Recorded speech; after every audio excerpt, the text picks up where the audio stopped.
क्या हुआ सर, मामला क्या? कुछ दिन पहले सर इधर देखिए सर, क्या हुआ था?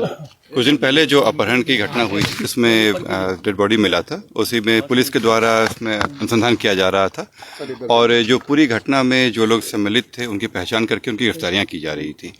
इसी में जो मुख्य अभियुक्त था रवीश उर्फ विसिया, उस पर भी धरपकड़ चल रही थी और विभिन्न जगहों पर उनके विरुद्ध छापेमारी चल रही थी।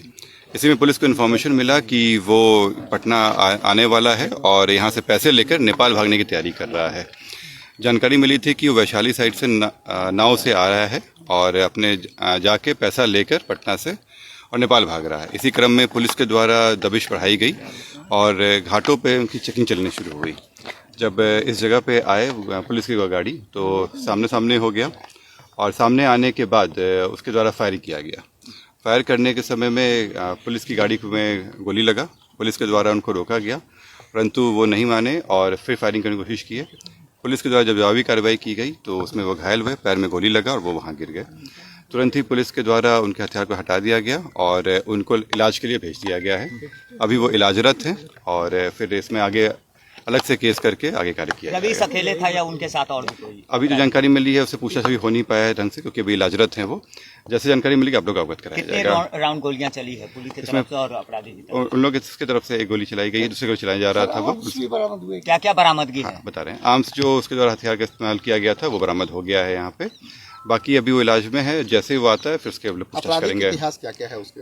उस पर अभी तक 5 से ज़्यादा आपराधिक इतिहास मिल चुके हैं विभिन्न थानों में। इसमें हत्या के हैं, शराब के हैं और अन्य मामले भी सम्मिलित हैं। रवीश को कितनी गोलियां? हाल ही में जेल से छूटा था क्या सर? हाँ, ये हाल में जेल से आया था, कुछ दिन पहले ही जेल गया था और जेल में छूटने गया था और उसी छूटने के क्रम में जो घटनाएं हुई थी उसी का ही।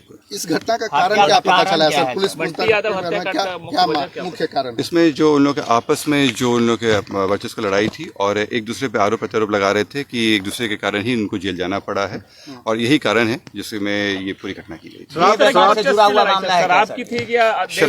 शराब को लेकर ही इन लोगों के बीच में प्रॉब्लम चल रहा था और उसी में लोग जेल गए थे। जो रवीश भी गया था जेल, वो शराब के मामले में गया था और इसी को लेकर दोनों के बीच में प्रॉब्लम चल रहा है। शराब का सिंडिकेट खड़ा कर रखा था रवीश ने।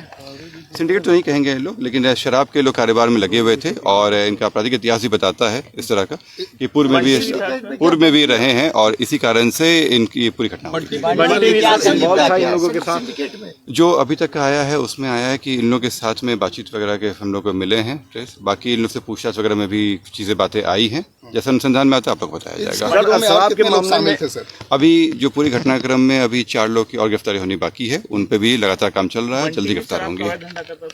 इस पे अभी काम चल रहा है। सर, जब रवीश गिरफ्तार हुआ था तो बंटी उसे जमानत देने के लिए उसे छुड़वाने की भी प्रयास कर रहा था जक्कनपुर थाना जाकर के।